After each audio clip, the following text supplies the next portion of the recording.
I used to think of my life as orderly, not exciting, not tragic, just correctly aligned.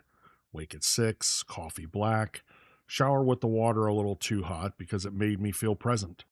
The same route to work, same playlist, the same nod to a woman who walked her dog past my building every morning at 6:42. I liked knowing who I was. I liked knowing what came next.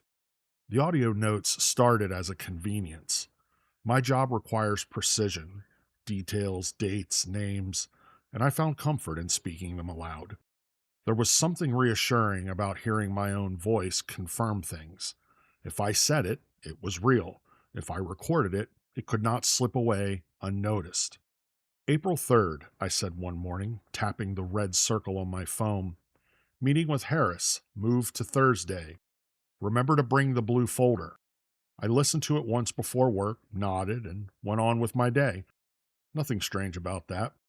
A few weeks later, I noticed the first inconsistency. It was small enough to dismiss. I was looking for my keys. They weren't on the hook by the door. Not on the counter, not in my jacket pocket. I felt the familiar flicker of irritation, then the relative calm that followed. I reached for my phone. Keys, I said. Where did I put my keys? The app pulled up a note from the night before. They're in the freezer, my voice said. I laughed out loud, a genuine laugh. I opened the freezer. There they were, cold and fairly damp, resting on top of a bag of peas. I told myself I must have been distracted, tired. Everyone does odd things on autopilot. I recorded a new note. Keys go on the hook. Don't do that again. For a while, that was enough. The notes multiplied slowly, reminders to eat, to sleep, to call my sister on Sundays like I always had, to water the plant on the windowsill, the one my mother gave me before she died because something green keeps you honest. Sometimes I listened back just to hear myself. My voice sounded steady, familiar. It actually reassured me. Then I found a note I didn't remember recording. It was short and whispered. Don't trust the one from this morning. I stared at the screen, thumb hovering, waiting for some explanation to rise up from inside me. None came. I checked the timestamp. 2:14 a.m. I don't wake up at night. I never have. I deleted it. The next morning my routine fractured. The woman with the dog didn't pass at 6:42. I waited by the window, coffee cooling in my hand, watching the sidewalk empty itself into nothing. When I checked the time, it was 7:18. I had no memory of that missing half hour. At work, Harris asked me if I was feeling all right. He said I'd already sent him the email he was reminding me about. I smiled, thanked him, and pretended I wasn't rattled by the certainty in his tone. I listened to my notes on the way home. Email sent, my voice said. Stop checking. Another note followed immediately after. You didn't send it. You dreamed that part. My stomach tightened. I pulled over and sat there, engine idling, phone warm in my hand. Both notes were mine. Same cadence, same slight catch on the letter S. One contradicted the other without hesitation, like neither expected to be questioned. That night, I called my sister. Hearing her voice did steady me. She talked about her kids, about the way my niece was losing her front teeth in uneven stages, and she asked if I'd been sleeping. You sound far away, she said. I'm fine, I told her.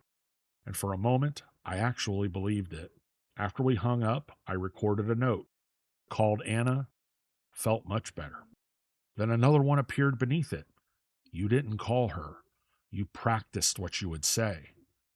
I listened to that one 3 times. Each time my voice sounded more tired than I felt. Or maybe I was finally hearing it cleanly. I started labeling the notes. Morning, evening, verified. Some I locked so they couldn't be altered. Others I left open like traps just to see what would happen. The locks didn't hold. One afternoon I found a note tagged verified in my own handwriting. Do not listen to the early ones. They lie to keep you calm. I sat on the floor back against the couch and tried to remember when calm had become something so dangerous. Memory began to feel less like a record and more like a negotiation. Childhood came back in flashes: the smell of my father's aftershave, the way my mother hummed while washing dishes, and the sound of the old answering machine clicking on when we got home late. Those memories still felt pretty solid, anchored. When I closed my eyes, I could stand in my childhood kitchen and know exactly where the light switch was. But the present, it slid. Objects shifted just enough to unsettle me. A mug turned the wrong way. A chair angled slightly differently than I remembered leaving it. My plant drooped, then perked up overnight without water. I recorded everything. I moved the chair. I didn't move the chair. I moved it because it was blocking the door. It was never blocking the door. Listening to them back felt like eavesdropping on an argument I'd already lost. There were moments, rare, piercing, when everything actually did align. I'd wake up and feel whole. My name fits me again. The apartment felt like mine. During those moments, the notes sounded frantic, exaggerated, like overreactions. "You're scaring yourself," I told the recorder once, steady and certain. "You're still here." The reply came later. "That's what you say right before you disappear." I stopped going to work. I told myself it was temporary, that I needed rest. I just spent hours listening, categorizing, trying to determine which version of me was closer to the truth: the calm one or the vigilant one, the one who trusted or the one who warned. Late one night or early morning, the distinction had eroded. I found the first note, the oldest one. It was buried under months of recordings, flagged in red. "Start here," my voice said, clear, resigned.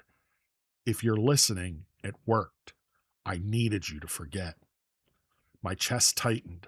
I pressed my hand against it as if I could hold my heart still long enough to understand. "I started recording because I was hurting people," the voice continued. "Not violently, quietly.